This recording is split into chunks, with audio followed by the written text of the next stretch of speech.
د هوا پیژندنې ادارې د هیواد په لویدیځ، سویل لویدیځ، شمال ختیځ او شمال لویدیځ ولایتونو کې د چټکو بادونو او دوړو د پیښېدو اټکل کړی دی چې د سرعت کچه به په ساعت کې له 0 تر 15 کیلومتره وي.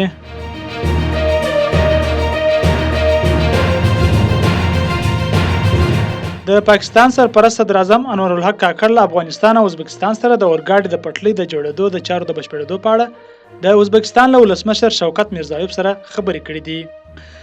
پاکستاني رسنیو ویلي چې کاکړ د افغانستان له لارې د پاکستان او مرکزی اسیا هیوادونو ترمنځ د سوداګرۍ د زیاتولو په هدف پر وخت د پټلۍ پر جوړېدو ټینګار وکړ. پاکستان، ازبکستان او افغانستان د 2023 کال د جولای په میاشت کې د سوداګرۍ لپاره د پټلۍ د جوړولو د چارو د بشپړېدو موافقه لاسلیک کړه. په اسلام آباد کې د سوي هوکړې له مخې دغه 280 کیلومتره اوږده پټلۍ به د پاکستان د کراچۍ بندر له ازبکستان سره ونښلوي.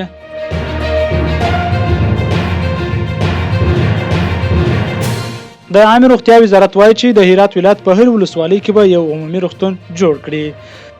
د دې وزارت مالی مرستیال هرات ولایت ته د خپل سفر پر مهال له یو شمېر روغتیایي مرکزونو څخه د لیدنې پر مهال وویل چې ژر تر ژره به د دې روغتونونو لپاره ودانۍ جوړ کړي او ګټې اخیستنې ته به وسپاري.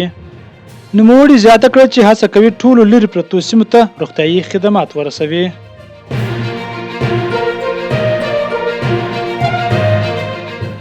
د اسیایي پراختیا بانک له افغانستان سره د 400 میلیونو ډالرو مرسته تصویب کړه. دغه بانک په یو خبرپاڼه کې ویلي چې ټولې دغه پیسې د ملګرو ملتونو ادارې ته ورکول کیږي چې مصرف یې کړي. په خبرپاڼه کې راغلي چې د دې مرستو له ډلې به 100 میلیونه ډالر د خوړو نړیوال پروګرام ته ورکول کیږي چې څه باندې 1.3 میلیونه افغانان به تر پوښښ لاندې راولي او دغه راز 200 میلیونه ډالر یونیسف ته ورکول کیږي چې په 10 ولایتونو کې د 2 میلیونه ماشومانو ملاتړ پرې وکړي او پاته 100 میلیونه به د کرنیزو فعالیتونو پر ملاتړ لګول کیږي.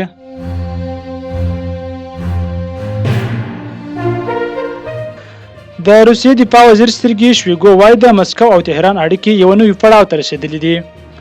د روسیې انټرفاکس خبري اژانس د شویګو په حواله ویلي پر روسیې او تهران د لویدیځ لخوا فشارونه بې ګټې دي او زیاته کړې ده چې د مسکو او تهران تعامل نوي کچې ته د رسېدو په حال کې دی. شویګو تهران ته د سفر پر مهال دا خبرې کړي او په وینا د دوی اړیکې د لویدیځ د ډیرو هیوادونو د مخالفت سره ښې سوي دي.